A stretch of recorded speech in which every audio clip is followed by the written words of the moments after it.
We are at Louisiana State University in Baton Rouge. Sister Kirsten is preaching right now.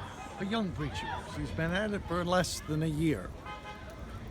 There is an old saying called feeling your oats. When horses are fed oats, they are usually more energetic, assertive, excited, and prancing. Young preachers have often been fed by some of the old horses in the open air movement. As they gather crowds of their own, they become highly, sometimes maybe even overly energetic, zealous, aggressive, and excited. I don't think we should be overly concerned. It is the way of youth. If they remain faithful, they will mellow and mature over time. There is a certain excitement in controlling the crowd and matching wits with those who may have more formal education than the preacher.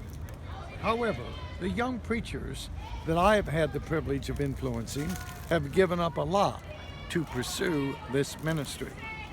The feeling the oats provide can be broken with the whip of rejection from the Christian community and the world, family opposition, lack of funds, and the usual tests and trials of any calling.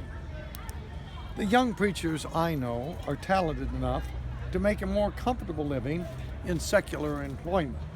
Persecution from the church and the world will eventually separate the tares from the wheat. I have seen many preachers come and go over 4 decades. Some flourish for a short time in the exhilaration of open air, but soon return to the more stuffy air of much of the church world. Evidently, there are those who think I should have been put out to pasture long ago, but I am still outrunning most. The grass is not a hot feed for horses. It tends to make them more lethargic. I fear Christians are mostly feeding on grass in our churches. I don't want to be overly critical of the church, because I am concerned that some preachers view all the church as Babylon, which results in a fanaticism, thus neutralizing a preacher's influence. I am still in the race, but at 73, I'm in my stretch run. I've seen my critics challenge me on the racetrack over the years, but as far as I know, they have all fallen by the wayside, or else I passed them years ago and see them no more. We shall see who finishes the race. Like any of us, I could still stumble and fall, but I intend to stay on course by the grace of God. I am for all the open-air preachers, even for my critics, the Mustangs. I have seen some of them change their mind, eventually, about my race.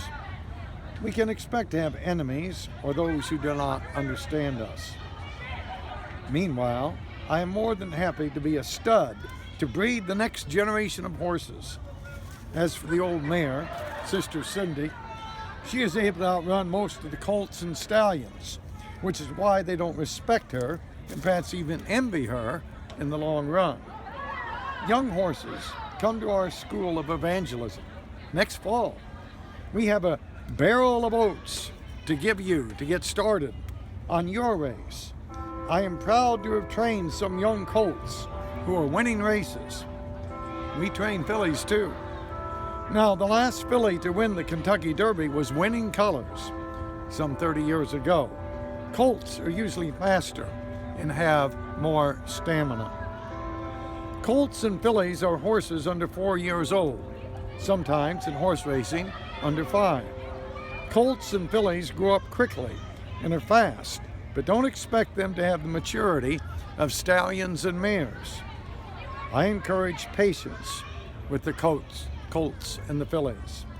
They will make mistakes, but if they survive, they will also make adjustments and hopefully become stallions and mares in the faith.